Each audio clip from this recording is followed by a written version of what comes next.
So, like 1 month after I finished that tiny little series covering all the snipers in game, Digital Extremes has chosen to release their first new one in something like 4 years, the Komorex. And this sniper is a very unusual member of its class. It's in many ways the least sniper in the game, with either a quick style of fire or an exploding viral round depending on what zoom level you're at, an emphasis on status chance instead of critical hits, and a lot of unusual mechanics that can make it a very weird weapon to talk about. But that certainly doesn't stop it from being a good weapon, just one that's going to be a bit complicated to explain in depth, especially since it kind of goes against certain things that I would normally suggest with snipers when building it. Which is why I will be going against my normal system for these sniper videos and explaining the 2 builds that I ended up on in the video itself, rather than doing my usual thing of just leaving that sort of information down in the description. But before we get to that, let's start by covering the basics of what this sniper actually is and why you might want it. The Komorex is a 2-mode sniper that changes its style of fire depending on its zoom level. When it is not zoomed in at all, this is by far the weakest sniper in damage per shot, with less than half of the Snipetron Vandal's damage, and it also has the worst critical chance out of the batch at a low but still useful 16%. It is also a projectile sniper just like the Lanka, and has the same trouble as that weapon does when targeting extremely distant enemies and building up its combo meter. And to top it all off, while its reload animation is unusually stylish, it's tied with the Volcar for the slowest reload time out of all snipers. However, while it doesn't have any built-in solutions for the last 2 issues, it has quite a few ways to make up for its lackluster damage and low ability to apply Hunter Munitions procs. First, it has both the new highest status chance of all snipers at 35% and a focus on slash damage that means that it usually doesn't have too many problems when running against high levels of armor. It also has 20 rounds in its magazine and the best fire rate in the class at 6 rounds per second, which can help make up for its low damage per shot. And you don't need to worry about running out of ammo even with how fast you'll be firing, as this thing comes with built-in ammo mutation, and that almost completely removes any actual ammo concerns. But of course, what makes the Komorex such a unique weapon is that it has 2 modes of fire that you can choose between depending on what level of zoom you're using. As soon as you aim down the sights, you'll gain 50% reduced recoil and 2 meter of punch through on all of your shots, and this mode is good for tearing down narrow hallways, killing enemies behind cover, breaking down nullifier bubbles, and bumping up your combo meter. But as soon as you zoom in just a little bit further, you will gain access to what's generally going to be the more useful of the 2 modes. You will lose the recoil reduction and punch through, as well as 75% of the weapon's base fire rate, but now all of your shots will deal double damage and explode on impact, dealing high damage to the primary target and significantly reduced damage to what's around it, as well as have a chance to apply both viral and any of your weapon's elemental effects to everything in the area. And regardless of what level of zoom you're using, you shouldn't be too worried about it becoming unwieldy, as even at the highest level of zoom, the Komorex only gets up to 3.5 times amplification, which is actually just the same as the Vectis's base zoom level and should be pretty comfortable for most players.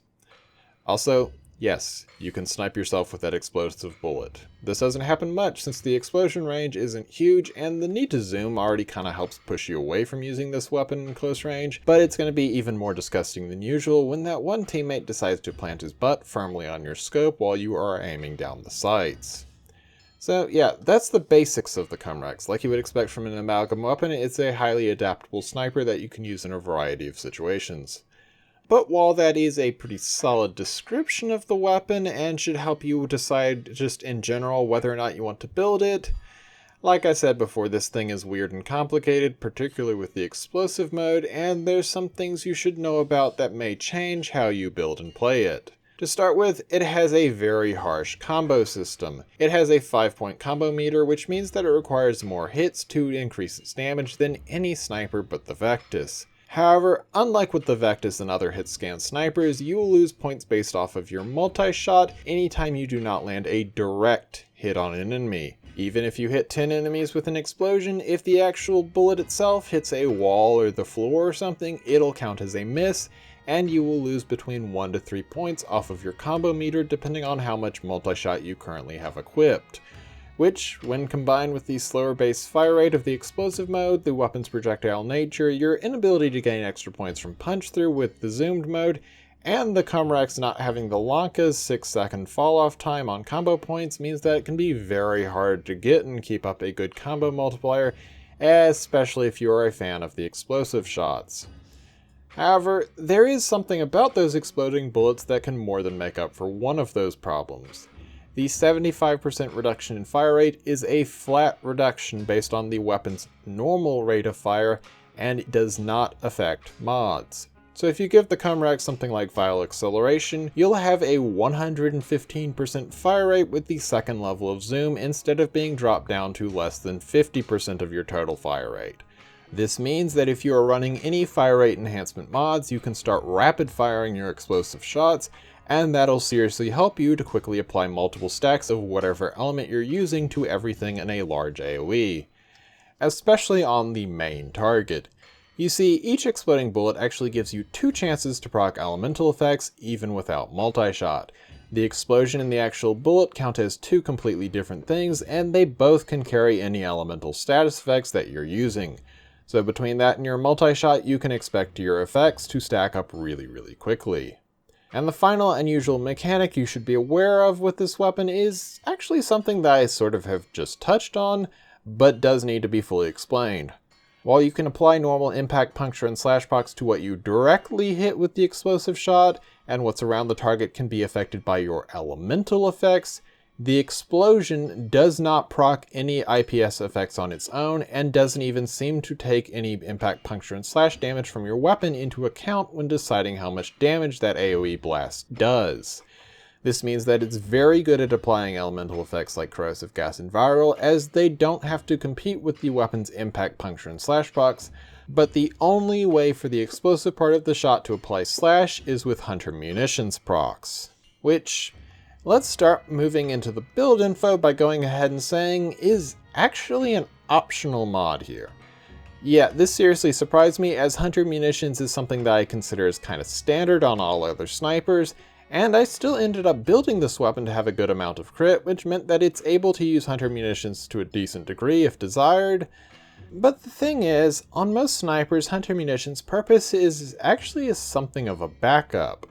While it is a solid source of damage against anything, and watching enemies bleed to death is disturbingly satisfying, the real reason you slot hunter munitions in is to counter the most heavily armored types of enemies. By the time you've got 7 other mods on your build, you generally won't really notice much benefit from adding even more raw damage in, and hunter munitions bleeds are capable of passing through any level of armor and going directly to health, which is important for snipers because they normally can't efficiently apply corrosive procs, which means that by the time a corrosive sniper has enough effects on the enemy for you to be able to punch through that armor, hunter munitions would probably have already either killed that enemy off or given them a bleed that'll finish them in just a second. And since none of the other snipers have the ability to apply meaningful bleeds, even with slash mods, hunter munitions ends up being sort of a quick and easy fix for any issues with armor that you might run into.